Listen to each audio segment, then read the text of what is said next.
1984 सिख दंगा मामला, राहुल गांधी ने माफी मांगी। सरेआम राहुल गांधी ने माफी मांगी। आखिर क्यों सिख दंगे पर माफी मांगी?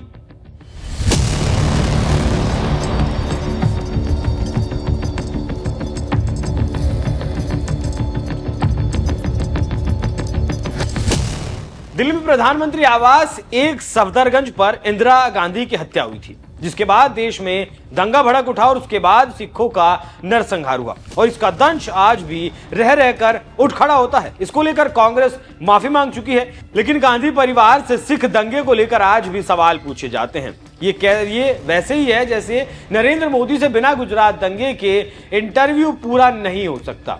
उसी कड़ी में 2 हफ्ता पहले राहुल गांधी अमेरिका के दौरे पर थे, जहां पर उनसे दिल्ली सिख दंगे को लेकर सवाल पूछा गया और इस पर राहुल गांधी ने शानदार जवाब दिया। यह वीडियो सोशल मीडिया पर वायरल है, पहले आप वीडियो देखिए। As far as mistakes of the Congress party are concerned, a lot of those mistakes happened when I was not there, but I'm more than happy to take responsibility for everything that the Congress party has ever done wrong in its history. The question is, what are you doing to reconcile? I have publicly stated that what happened in the 80s was wrong.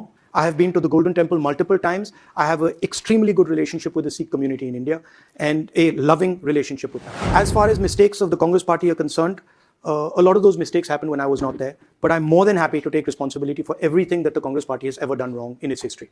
The question is, what are you doing to reconcile?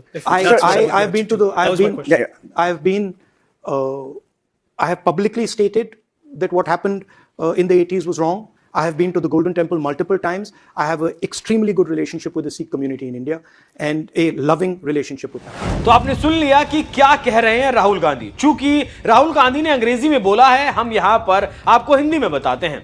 इस पर राहुल गांधी ने कहा कि party की कई गलतियां उस समय हुई जब वो वहां नहीं थे। उन्होंने कहा कि वो कांग्रेस पार्टी के इतिहास में हुई हर गलती की जिम्मेदारी लेने के लिए तैयार हैं। राहुल गांधी ने आगे कहा, मैंने सार्वजनिक रूप से कहा है कि 80 के दशक में जो हुआ वो गलत था। मैं कई बार स्वर्ण मंदिर गया हूं। भारत में सिख समुदाय के साथ मेरे बहुत अच्छे संबंध हैं।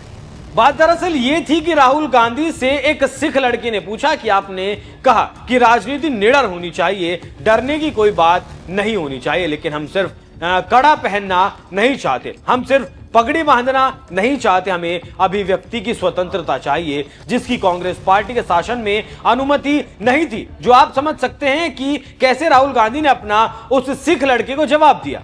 अब राहुल गांधी बोले और बीजेपी उस पर कमेंट ना करे, भला ये कैसे हो सकता है? वीडियो जैसे ही वायरल हुआ, बीजेपी नेता अमित मालवीय ने बड़ा हमला बोल दिया और एक्स पर लिखा, एक युवा छात्र ने राहुल गांधी से कहा कि आपने सिखों के साथ अच्छा नहीं किया और उन्हें उनकी पिछली अमेरिकी यात्रा के दौरान फैलाए गए कथित डर और भ्रम की याद दिलाई। अब राहुल गांधी को सिर्फ भारत में ही नहीं बल्कि अंतर्राष्ट्रीय मंचों पर भी आलोचना का सामना करना पड़ रहा है। तो आप समझ सकते हैं कि कैसे अमित मालवीय ने राहुल गांधी पर हमला बोला और क्यों। लेकिन विश्लेषकों की माने तो ये बंद होने वाला नहीं है, क्योंकि जब तक राजनीति होगी ये चलता रहेगा और ठीक उसी तरह गोधरा दंगा भी चलता रहेगा। ये मुद्दे जन्मजात हैं, कोई भी बीजेपी में रहे गोधरा पूछा जाएगा जब मौका मिलेगा। ठीक उसी तरह कांग्रेस से सिख दंगे का सवाल पूछा जाता रहेगा।